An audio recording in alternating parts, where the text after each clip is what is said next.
байх агуу хээр тал юм. Энэхүү нүрээний тухай Казахын агуу философч Кодар хэлэхдээ хээр талын мэдлэгийн гүн утга нь өөрийгөө бусдын соёлд уусгадаг, харин өөрөө бусдыг уусгадаг оршиноо гэж бичсэн байдаг. Тийм учраас бидэнд Монголын хээр талын соёлын үнэт зүйлс нь хадгалан ирсэн түүхтэй. Энэ бүхэн Монголтой хэл хязгаар зэрэгцсэн орчид Хятад орц зэрэг агуу гүмийн нүдээс бусдын алга болж байх байсан. Гэвч түүхээс харахад талын соёл нь Оросын хөрштэй илүү ойр дотн байсан юм. Оросын олон зохиолчид өөрсдийн бүтээлдээ хээр тал говийн зүйлийг магтан дуулж Монголд Оросын угсаатан зүүчид бэлэг зүүчид ирж өвийг сурлан цуглуулж байсан. Поздний, Владимирцев, Жамцран, Баражин, Руднев болон Оросын бусад эрдэмтдийн бүтээл хизээч хуучирчгүй онцлогтой билээ. Өнөөдөр дорны соёлыг өөрийн өвөрмөц байдлаар адалгүйгээр барууны ертөнцийн мал олон оног зүйлийг авсан гэж хэлж байна. Монголын мэргэжлийн хөгжим нь дорн ба өөрийн үр шимтэй амьд харьцааны үр дүнд үүссэн билээ. Европын болон Оросын хөгжмийн зохиомжийн бүтэц, аялгау, гармон, хүчтэй, динамика, хэг, фактура зэрэг яруу илэрхийлэл хэрэгслээр Монголын хөгжмийн зохиолчдын уран бүтээлийг болж байсан. 19-20 дугаар зуунд Оросын соёл, Дундад Аз, Кавказын соёлыг болж ирсэн нэгэн адил магадгүй Монголын соёл ирээдүйд Европын соёлыг болж ирж болох юм аа. Монгол ардын аман зохиолын үлгэр, туул ба ардын дууны уртын дуу, богино дуу, төгс ертөнцийн дөрүүд, амьтдын тухай, ялангуяа морины тухай, бадруудын тухай, гоо бүсгүйчүүдийн тухай, Монголын гайхалтай онгон байгал зэргийг дүрслэн илэрхийлсэн байдаг. Энд дээр нэг товчхон дутаад үзэхэд та бүхэн мэдээ би бол хаагаасаа хойшоо яваад тэгээд 2011 оноос Монголд буцаж ирээд одоо ажил хийж амьдарч байгаа. Тэгээд одоо судалгаа хийгээ явцдаа ингээд манай Монголын дуууудыг хараад тэгээд өөр улсуудын дууг харж манай Монгол дээр ийм үнийг гашуудлын дуу гэж байдаг юм байлээ тий. Тэгээд ямар нэг зовлонгоо илэрхийлсэн юм дуу би бараг олж сонссонгүй. Тэгэхээр бусад артууд Оросд бол хамгийн Оросын гол сэтгэлээ бол ийм зовсон байдал Оросын гол сэтгэл нь гэж хэлдэг. Русская душа гэж яддаг тий.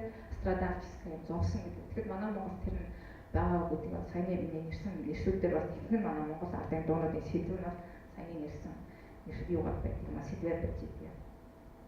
Үндэсний оюуны санааны амьдралын хүч, цар хүрэг, цаг хугацаатай харьцуулан хэмждэг. Бас нэг онцлог нь манай монголчуудын одоо ардын уран бүтээл дуун дээр байгаа юм нь энэ цаг хугацааны хэмжүүр тэгээд ийм тогтмол байдал нь бол айгүй өөрмөц байсан.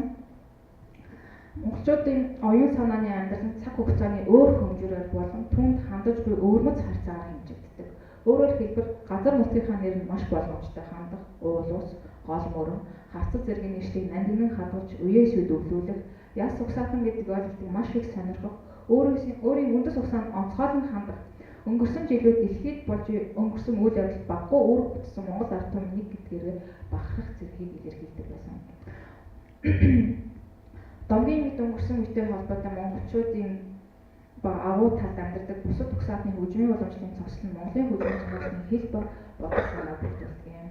Монголын хөгжмийн уран бүтээлийн зохиомж нь өвгөрмөц магадгүй хээр талын сэтгэлгээний улмаас Европын дүрийн хувц зөрчил уламжлалыг алгасан зөрчил бус нэгдмэл дөрүүдийг туйлын гүн гүнзгий зөрчилдгээрээ цаг хугацааны өөрчлөлтийг бясалган тусгаараа ялгардаг юм. Энэхүү тогтон байдал Монгол дуунд тодоо тусгагдсан байдаг. Дууны туршид үйл явдал дөрүүд өөрчлөлтгүй хөгжихгүй харин хэвээр үлдэг. Монгол хувьдын хүний хувь дуу үндэсний үндэс юм. За энэ дээр нэг онцлог юм нь бол манай хөгжмийн зохиолчдын ихэнх төрөл зүйл жанруудад бол одоо концерт, дуу, жижиг хэлбэрийн зохиолууд, тэгээ хувилбар ажууд, уран сэтгэлүүд аягүй байдаг. Гэхдээ санаатны формоор бичсэн зохиолууд аягүй бага байдаг. Энэ түүний нэг жишээ нь одоо саяны хэлж байгаа те зөрчил гэдэг юм бол аягүй бага дандаа юм тогтонгуу тэнийг хэвээрээ үлдсэн юм хөгжихгүй байгаа учраас энэ санаатны форм дээр манай хөгжмийн зохиолч бичдэггүй бичсэн аягүй бага бичсэн. Гэхдээ заримдаа тэр санаатны форм гэж авч үзэхэд бол заримдаа санаатны форм болж чаддаг. Гэхдээ энгийн уран те удаан гэсэн юм байн авсан байдаг. Би сая ихэд юм дээр 4-р курсынхны ардын хөгжмийн техникийн 4-р курсын улсын шаардлаганд сууж байхдаа баруун хурц тэр аяга концерт тоглоно. Яг концертын бүх юм бол удаан яг ийм төрөл зүйлээр бичигдсэн. Тэгэхээр тэр санаатны формыг тэр яг одоо Европын хөгжмийн гол тулгуур болсон тэр хөгжлөн болсон тэр яг санаатны форм гэдэг нь манай хөгжмийн зохиолчдын зохиолтой хаагддаг байгаа. Цаашдаа энийг бол бид улуу илэм хөгжүүлж илүү баяжуулах болов уу эсвэл энэ байгаа төрөл зүйлээ өөрөөр хөгжүүлэх хэрэгтэй юм болов уу гэдэг өөр ирэхгүй тэр өдөр надад шаардсан сууж сэтгэл төрж ирсэн. Европоос зээлэн авсан хэлбэрийг байгалийн уламжлалт сэтлэгээтэй хослуулсны үднэд орны урлагт цоошин хөгжмийн төрөл зүй жанрт бий болсон. Жишээлбэл Казахстан симфони күй, Узбекистан симфони маком, Монгол симфони утуу тус төрөв гарсан юм. Туш шиг төрөл зүйлдер шарав, нацагд ор зэрэг хөгжмийн зохиолч ажиллаж байсан. Шарвын эдгээр симфони, уртын дуучин ба морин хуучны онгоцны Монголын мэргэжлийн хөгжмийг шинэ түвшин гаргасан гэж шүүмжилсэн өндрээр үнэлдэг. Газар зүүн хаялбар болон урлагийн харилцааг ийхүү тэгсэн зөвхөн дорны соёлыг бажуулаад зогсоогүй улмаар Европын сонсол шинэ цомлын тогтцоог нээж өгсөн юм. Монголын албаны хөгжмийн соёлын төгөлдөр хуурын хөгжмийн уран бүтээлчний ширгэшгүй баялаг их өндөр болсон билээ. Тэдний хувьд хөгжмийн хэлний үндэс нь янз бүрийн хуулбартай ардын 5 хөгт цомнол, пентатон, лад болж, диатоны, хроматик, орчин үеийн гармоны системд болон олон дэвсгэр хөх, политоналис болон олон цомнол полиола зэргийг өргөн ашигладаг байна. Өнөөдөр Монголын төгөлдөр хуурын хөгжим маш сонирхолтой бөгөөд өрмөц үзэгдэл болсон. Төгөлдөр хуурын хөгжим үндэсний уламжлалаар суурилж, Европын сонгодог хэлбэрүүдийг өргөн ашиглахын зэрэгцээ орчин үеийн хөгжмийн хэллийг хослуулснараа онцлог юм. За би өөрийнхөө судалгааны ажил дээр одоо өрөнд орны харилцаан дээр тулгуурсан хөгжмийн Монголын хөгжмийн зохиолчдын уран бүтээлийг төрсөн энийг өгсөн дагуу одоо зөвхөн л дурдсан байгаа ладыг тухай яг лад гэдэг нь өөр тусдаа шинжлэх нэг бүр шинжлэх ухаан болчиход байгаа учраас тийшээ орох юм бол би өөрийгөө одоо юу нөх ухаад баг гарч чадхааргүй байсан учраас би ладыг тухай бол өөр хаж дээр зөвхөн Смирновын дурдсан ладуудыг дурдж мөн оюун зохион өөрийнхөө уртын дууны судалгааны ажил дээр бичсэн Жансан нормон бичсэн ажлуудыг дурдж ийм ладууд байдаг юм а. Ерөнхийдөө 5 жилдээ манай Монголын хөгжмөд суурьсан байдаг. Гэхдээ Жансан нормон судалгаа ажлыг харж байхдаа би энэ ажиллагаа хийж байхдаа Санкт-Петербургийн одоо яг энэ ладын баг юу эцэг их гэж хэлж байхад Бишац гэдэг өөртөө нууцж ярилцж байсан. Та манай Монголын пентатоникийн ладын тухай юу хэлж болох вэ? Тэгээд дараа нь Жансан нормон судалгааны ажлыг 2009 онд хамгаалсан байна. Би 2011 онд хамгаалсан байна. Ажлыг уншаад Бишацгийн ажил дээр ер нь бол Жансан нормон яг Бишацгийн ажилласан тэр үнцийг суурлаж тэрийг суурлан авч өөрийнхөө судалгааны ажлыг хийсэн байсан би олж харсан. Тэгэхээр Бишацгийн хэсэгт бол манай юу гэдэг вэ? Пентатоникийн лад нь мажор минус богдож болох. Анхнаасаа энэ байгалиасаа заяагтаа ганц холон тий аялгауны гэж заяагцсан. Смирнов ажилтаа гарах юм бол пентатоник нь мажор минор гэж богдож үзсэн байна.